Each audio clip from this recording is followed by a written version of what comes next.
And Webster, and show the hypocrisy.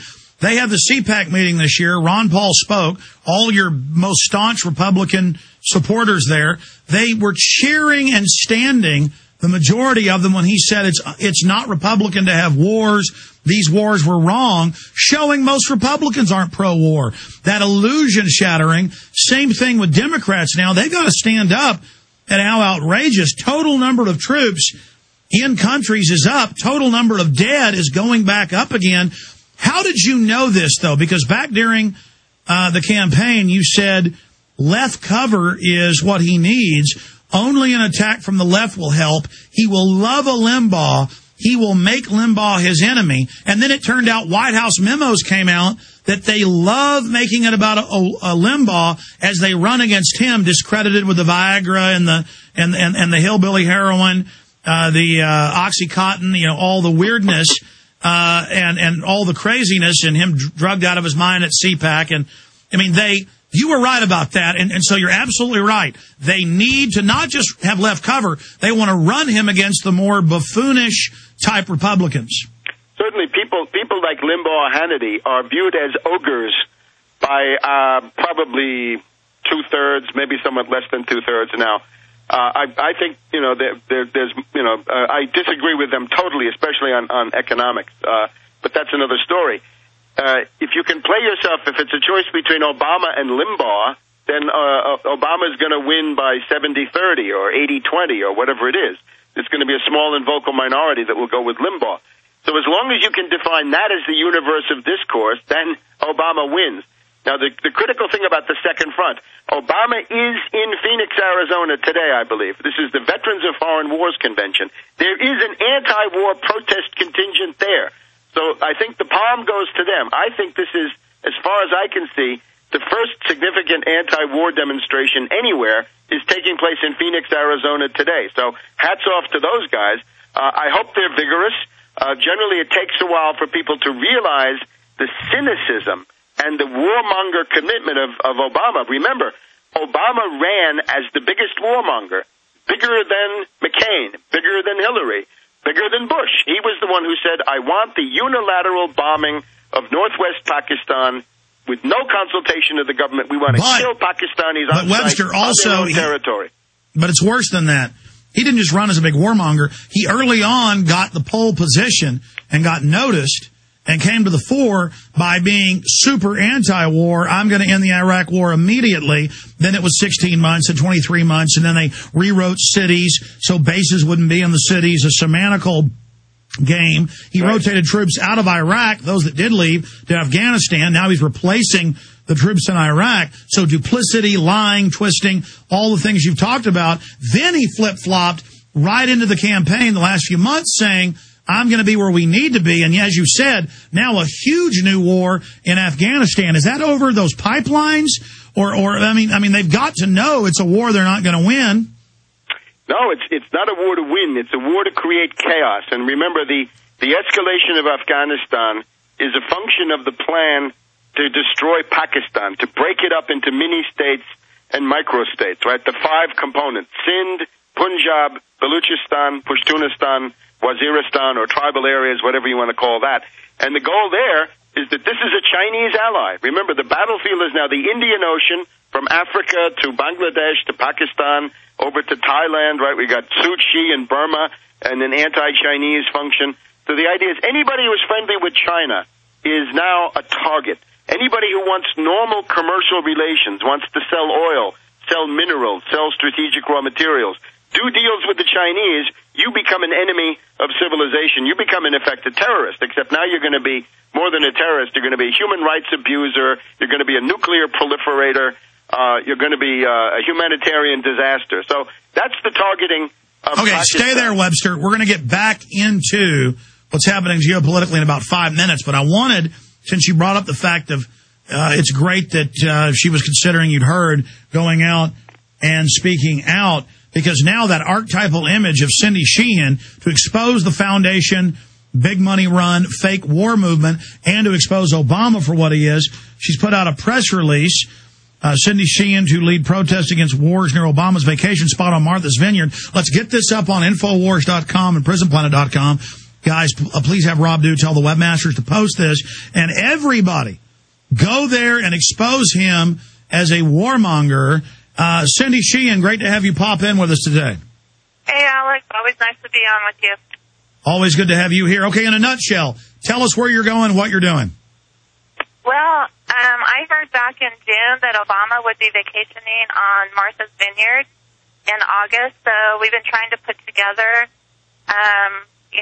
a protest against him, and finally everything came together this weekend where it looks like we'll be able to go out there.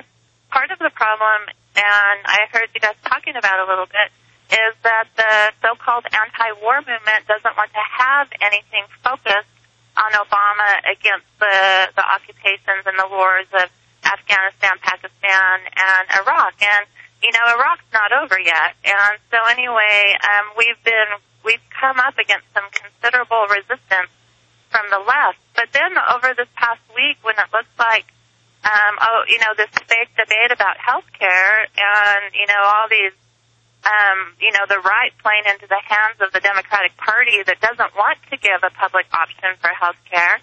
And so it looks like the White House is caving into that. And I'm like, well, why don't we on the left, the anti-war left, go out and exert pressure on him to start bringing the troops down from the Middle East and actually to, enforce some kind of sane foreign policy instead of all these, and I think that, of course, the wars are for chaos, but the wars are also for profit. So we have to exert the same kind of pressure, because if Obama can fold to the right, why can't he also fold to the left? Well, Cindy Sheehan, of course, lost her son over in Iraq, and has one of the big iconic image the last 6-7 years exposing these fraudulent wars of hegemon. How do we expose the fact that the anti-war movement is foundation funded and demand that they stand up to Obama? I mean, I guess we do what you're doing, go out and expose that fraud, or any other ideas of how we can get that done? Well, I certainly think that we have to remain consistent and pure and try not to be co-opted by the same forces that co-opted many large anti-war groups in this country. And so we need to just, stay pure and stay focused.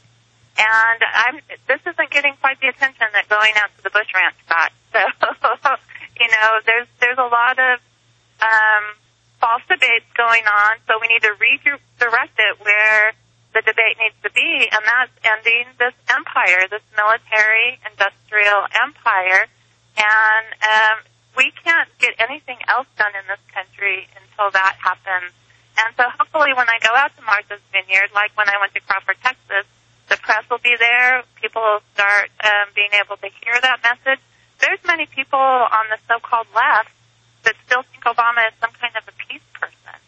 So that really needs to be exposed, and that myth. Well, that's because his election obviously has been used to totally get all these issues off the table. It's la-la land.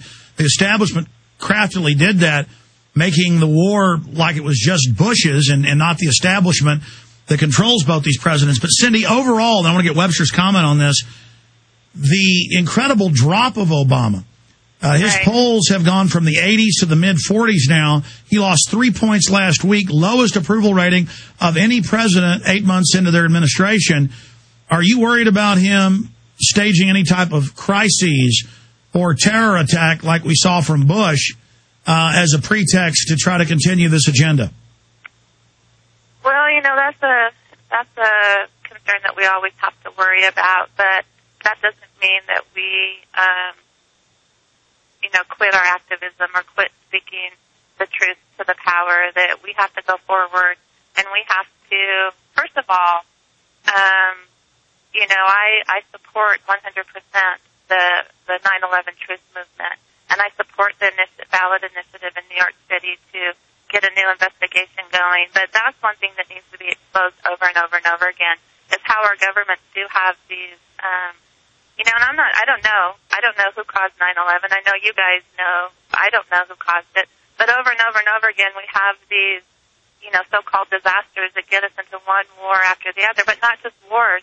having our civil liberties taken away here at home. So those things, we just have to keep talking about it, and we can't let them get away with another event like that. Well, Ms. Sheehan, you know that it came out about Gulf of Tonkin and all these other staged events. It's in Army manuals. Please start calling me Miss Sheehan. Miss. Cindy.